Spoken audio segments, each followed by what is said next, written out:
Oh, oh.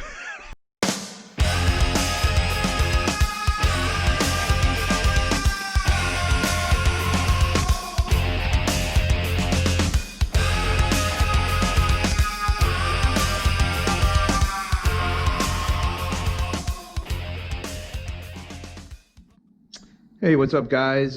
Today I am going to give the Kraton 8S its first little yard bash. I'm not going to go to the BMX track just yet, just because I'm pretty sure there will be people there since it's a Saturday, and I do not want to be running this 25-pound monster around people. I just don't. I don't want to take a chance of hitting anybody. So I'm just going to go send it off my ramps that I have in my yard just to get a feel for it. I only drove it yesterday for literally 3 minutes in the parking lot, a small parking lot at that, and with half-charged storage batteries. So this will be my first real, run with the truck. So real quick, I am running a Max 5 that I had put in here, and just give you an idea how I secured it. There are 4 holes in the bottom of the Hobby Wing ESCs. Drilled holes in the cover here, put screws in through the bottom and screwed them into those holes, and then also use double-sided tape so that you could pick the truck up by this ESC. It is not coming off. I went with a 23-tooth pinion, and I went with a Techno pinion. The reason being is the grub screw is larger than the Robertson Racing grub screws, and that's important when you're cranking these things down, because I've stripped plenty of the others. So the Techno seems the way to go. I bought 2 brand new batteries. Now, I haven't had much luck on the soft pack Electron Pros, but this is what he had for hard pack 4S. They're 75C, so I do run them in my Super Rock Ray, and they've been abused in that truck, and they're still going. So I figured I'd get 2 more of those, and then we'll see going forward. So that's it. Otherwise, there's nothing else that I've changed. I was going to change the servo, but I couldn't find one that would fit in the tray. So stock servo. Settings on my Max 5, I'm Max Punch, which I think is 5 on this ESC. I put the braking strength to 37.5 down from 50. I might change that. We'll see how well it stops. I'm running 7.4 volts into the stock servo, and I'm trying to think if I changed anything else. I think that was it. I think it was those 3 settings. So I added a couple stickers here to the body. I got my Arrma Forum sticker, which is a great resource. Anybody out there, if you want to know anything about any Arrma truck, that's the place to go. This place is great. It's www.arrmaforum.com. Highly recommend it. And I got my Danbury Hobby Center sticker on here because those guys are the absolute best. Tyler is the man. He's just, I can't tell you the level of customer service that they deliver, which is super important in this hobby, and they're just awesome. Oh, I was going to vent the, I'm going to go do that, I think, real quick. I should vent these tires. They are not vented. So let me do that, and I'll be right back, and we'll get this thing going. All right. Got the tires now vented through the rubber, taped up the inside holes, got my batteries in, and we're going to start this up. One thing to remember with the AVC equipped trucks is that you need to have it on level ground and don't touch it while it does the startup procedure. Whoa.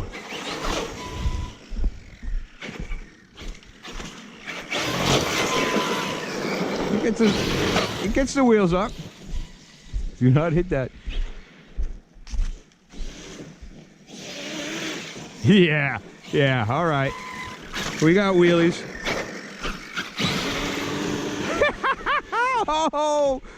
Oh, that was crazy. Oh man, that was sick. And I do not have a GPS, so I can't tell you how fast this thing goes. I know RC Dude with the same pinion on the stock electronics at 53. It's fast enough, is what I can tell you. It is fast enough. I might change the braking strength.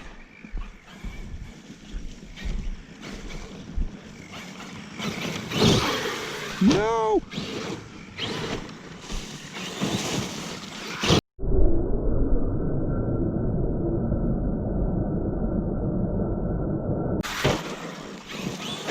This thing is friggin' awesome. I know a lot of people out there are throwing shade at it, and that's fine, man. Don't buy one. Plenty more for everybody else.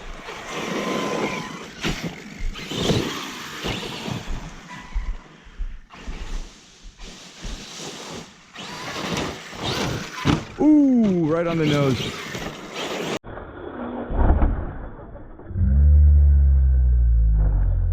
Right on the nose. Let's see if the brace held up. We'll check that after.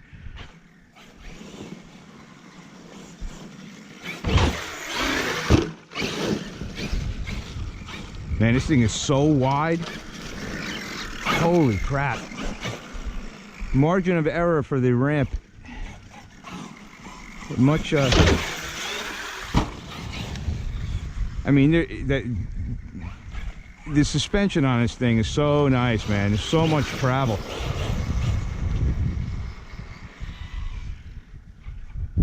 Let's see, we'll go semi-slow here.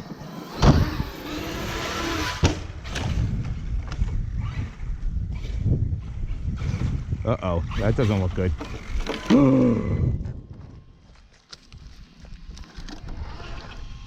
It came off. I gotta find that. Are you kidding me?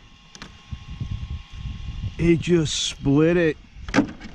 No! No! No! Oh, I'm gonna have to figure out a way to make this work still. Let me go find that piece. That's a bummer. That's a bummer.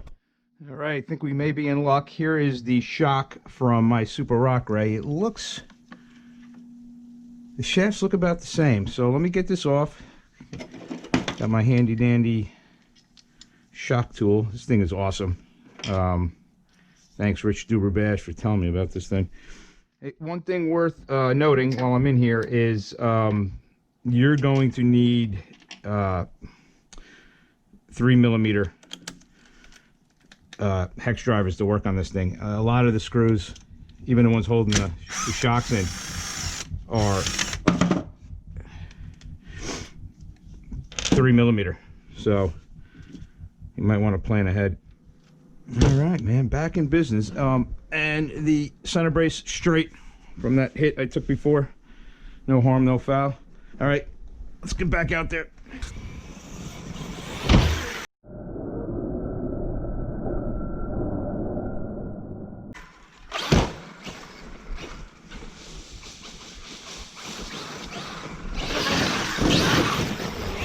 Hey, these tires got good grip on the grass and the dirt.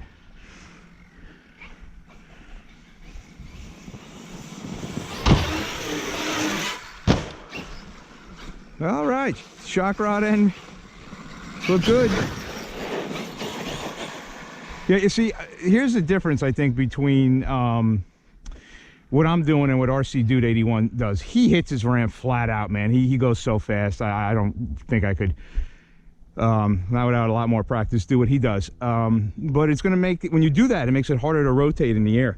I don't come in flat out. I got a lot of throttle left, so making it rotate, woo, isn't as bad. All right, I'm gonna go jack the brake up, because here, this is, yeah, I was worried about with the extra speed, it being, you know, having the brake up too high, that you would brake and it would go ass over end, but it doesn't seem to be an issue. So I'm gonna put it up to 50%. I just can't remember which setting that is, so I got to go pull the chart out. We'll get that done.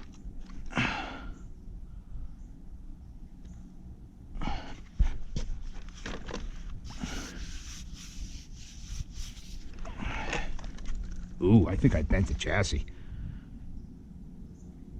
Hard to tell. No, it looks like the way. No, I think I bent it.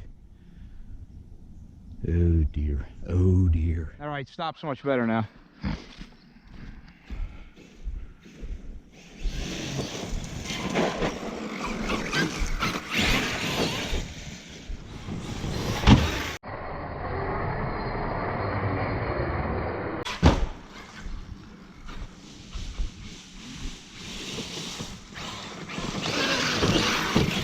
know I'll be doing a double with this, that's for sure.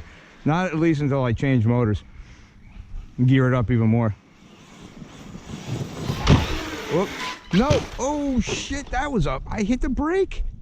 Whoops. Well, there's a little bit of a torture test. Arms look good. No, we're good. This thing will just tear up your lawn, man. Tear it up. I hit that ramp all sorts of wrong.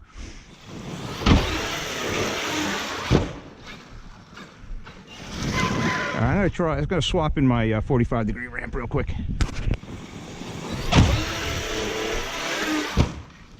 Oh man, we're gonna have to go to the slow motion on that. That was a miracle. I put that right in between the stump and the tree. Whew. Oh man, I don't want to hit the tree. I think I'd take the tree down. That was nuts.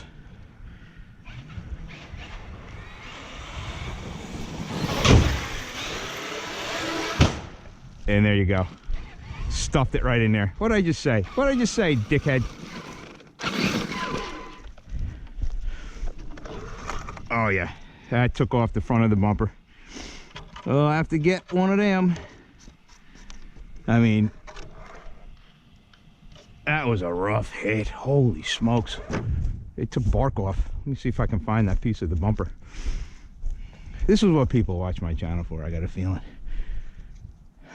It's really not that thick right there, but again, this is not something that's going to kill a bash session. Into the pocket you go. Right on the rock. That looks like it broke something. Another rod end. Yep. That sucks. I'm gonna have to go steal another one. Let me go find the perch. Oh, I got this one too. This guy cracked. They're all splitting in the same place, right down the center. That's really weird. All right, rod ends are going to be an issue, it looks like.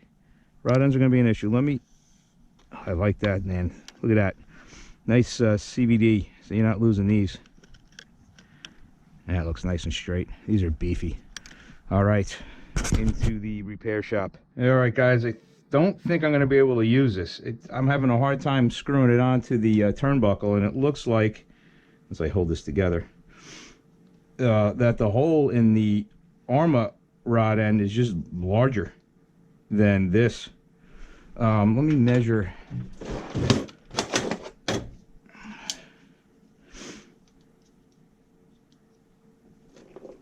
Come on. Oh man, they're almost 6 millimeter. Yep, 5. That's the problem. So I'm not going to have anything. I'm going to have to hit the hobby shop to see what he has, probably for, like, you know, a 5th scale that'll fit. I'm sure he's got something. But that's going to end. If I can get this out. It's going to end my bash for today. So I'm going to go over the truck real quick. I'm going to pause the camera and I'll report back with anything I find. All right, guys. I switched to my cell phone camera because it won't have that fisheye lens effect that the GoPro has. So first thing, I pulled off a bunch of stuff off the chassis so I could get a real good look at it. So over here, you will see I pulled off the power, not the power, the electronics module, I guess they call it. I got the wing off. The battery tray, battery trays have to come off in order to get the side skirts off. And one thing that I did not realize is that there is a little opening here. This is on the motor side, so this came stock with this covered up. You could pull this out if you want, this piece out, pull the nut out, and then put it back on with it open for additional cooling to your motor, which I think is a really cool idea that they did. There's not one on the other side because you don't need it on the other side. So anyway, I got all that stuff off, and unfortunately, we had some bending going on here. First of all, my this thing is, let's see how I can do this where you can see it, but it's bowed, just like my Italian one. The first time I took it to the BMX track. So this is, I'm just going to pound this straight. I am not buying new ones of these. There's no reason, the ends aren't broken. And I wish that was all I could say. So this side of the chassis, I should probably have pulled the wheels off, is slightly bowed. All right, if I put this on here, hold on, sorry guys. You can see it's got a little bit of rock back and forth over here. All right, so I'll pull back a little. It's not terrible, but it's basically what you would expect out of, you know, the 6S rigs when you start, you know, bashing them. They bend the chassis. Now, I'm going to go through my video, but apparently I smacked a rock really hard when I came down right here, and that bent the crap out of the chassis on that side. Swing this around here so it's in the light, and you can see how that just drops off a cliff right here. It is bent down pretty bad. I didn't, let me check. Sorry guys, again. I'm so used to having a GoPro on my head. You know, it's got the same, God damn, sorry. It's up on, it's actually pretty flat on this side, again, until you get to here, and then oof, you can see where it bent in. It impacted here and it bent this part down like that. So I'm probably going to strip everything off and try to pound that back. Because right now there's no, you know, I don't think I can get a new chassis, nor would I want to, because I'm going to end up putting an M2C. I know he's got one in the works, and that's what I'm going to wait for, because these are just going to, if you're going to jump it, it's going to bend. You know, I want to say right off the bat, I am not sponsored by Arrma, Horizon Hobby, no affiliation. They do not give me anything for free. You know, everything I have from Arrma I pay for. So, you know, there's no reason for me to not be brutally honest. So, and I'm going to be brutally honest. I think these chassis are going to bend when you jump them, like I do, or anybody else does. I'm surprised that, you know, no one else has bent it like I just did, or as bad. I mean, again, this was, you can see the impact right here, where I must have just slammed down on a rock, and it just bent this. It just needed to be thicker. Or use 70-75, not 60-61. So my other list of broken parts for the day, I broke 2 shock rod ends. All right, and they all, here's the common theme. Every one of these things split right down the middle. So, and this is the turnbuckle end to adjust the camber in the rear. And again, you can see, oops, that split. So it's, you know, they got 5mm shafts on the shocks, which is great. You know, going to be tough to bend those, and they did not bend. They all look straight. And they got 6mm on the turnbuckles. But these plastic ends, I mean, I don't know if it was just a rush to get these out, but I mean, they shouldn't be, you know, it looks like probably where they're molded together. I mean, they're just splitting. You know, I only found half of this one. The other half is probably still out there, but, you know, right down the middle. And then the front bumper broke off, but I'm not blaming the truck, and I'm sure RPM will have an aftermarket bumper at some point that I would put on it anyway. This isn't much of a bumper, and I ran it right into a tree, so pretty much what you're going to expect to happen when you do that. But you know, I like the way the truck drove. I like the Max 5, you know, and that's the stock motor, plenty of power. The drivetrain seems to be absolutely bulletproof. Hold on a second here. Let me put this down. I mean, none of these shafts, the center drive shafts, and they're long, none of them are bent. None of the CVDs bent. I mean, they're super thick. The shocks themselves, you know, I didn't blow off the caps or anything like that, which was, you know, which is good. Shock towers, you know, they're super beefy and thick plastic, you know, composite, but, you know, nothing there. Didn't wing mount. Looks good. Oh, is that a crack right there? I might have cracked the wing mount. There we go. We just found, let me see if I can get it in there. Looks like it's missing a piece right there. I don't even remember hitting the wing, to be honest with you. It's still on there though. Yeah, that's broken. So there's another. So add that to the list. So It's probably low 40s here, maybe high 30s. I'll have to check the temp. But yeah, that's the deal. So I mean, it drives great, but you know, it does, you know, have some initial issues right off the get go. Um, and honestly, so do the 6S trucks. I mean, that's why M2C is in business. It's why Voltage Hobbies is in business. It's why Hot Racing is in business. You know, they make parts to make these trucks stronger. So anyway, I'm gonna end the video here. I'm going to, like I said, strip the rest of this thing down. Maybe I'll do some diff maintenance, change the fluid in the middle, pound that chassis straight, and we'll get back at it. But I mean, I'm not gonna. It doesn't dampen my enthusiasm for the truck. I love the truck. I think it's friggin' awesome. So there's gonna be people out there going, aha, you know, right, you know, whatever, you know, whatever blows your hair back, man. Don't buy one. I mean, you know, I've enjoyed it so far, and you know, I gotta just stop dropping it into trees and dropping it out of the air onto giant boulders, and probably will save me a lot of headaches. So anyway, guys, thanks for watching as always, and I will see you in my next video. Peace.